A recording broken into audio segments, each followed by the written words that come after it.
My son's classmate tried to smear him with peanut butter, knowing that he is allergic to it. I made sure it was the last prank he'll ever try. Yesterday, my kid came home and was upset, so I asked him what was wrong. He proceeds to tell me that at lunch, another kid in his class is bullying him about his peanut allergy, saying that he's faking his allergy and that he's gonna wipe some peanut butter on him to prove that he is faking. My kid said to him that he wasn't faking and that could die just from touching peanut butter. The other kid said he didn't care and that he wanted him to die anyway. At this point, my kid said that he told the teacher and the lunchroom monitor, who both know about his allergy, and they were able to intervene yesterday. I had a long talk with my kid about doing the right thing, telling the teacher, and not letting this other kid make him lash out. After we talked about doing the right thing and everything you can to avoid a bad situation, I told him that sometimes you have to do the wrong thing to protect yourself, and that should always be the absolute last resort. When he asked what I meant, I told him that if that kid, as long as the bully is only taunting him with words, then he should always walk away, but if he ever did try to put peanut butter on you, then you hit him as hard as you can with the side of your hand in the throat. Then, you stop unless the bully keeps trying. Fast forward to this very afternoon and I got a call from the principal of the school saying that my son assaulted another student and needed to be picked up.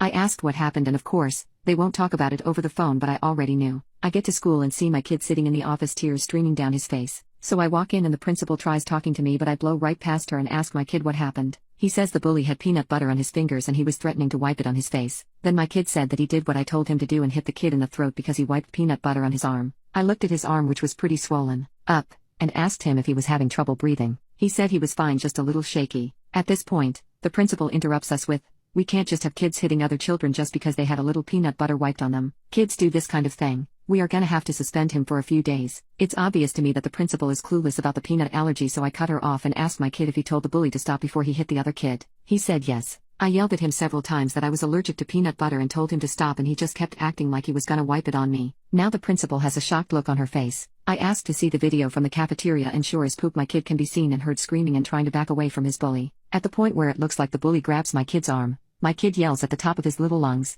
"I told you to stop." Then he grabs the bully by the arm, pulls him towards himself, and executes the best clothesline I've ever seen anyone do and floors this kid. Then my kid sits down and starts crying in the middle of the cafeteria. At this point, I told her that if my kid wasn't allowed back at school tomorrow, I was consulting with a lawyer about the attempted murder of my son. I also said that assuming he didn't have any other ill effects from this, I would be fine not pressing charges against the school and the bully, since it looks like he may have already learned his lesson. Since I didn't get a response and it's been about half an hour since the peanut butter was wiped on my kid's arm, I picked him up and left to take him to the ER to get checked out. About 10 minutes ago I got a phone call from the school board superintendent saying that the school board has decided to let my kid come back to school tomorrow. The bully child has been moved to a different school. Unfortunately, I don't have any legal recourse to find out which school he has been moved to, and frankly don't care.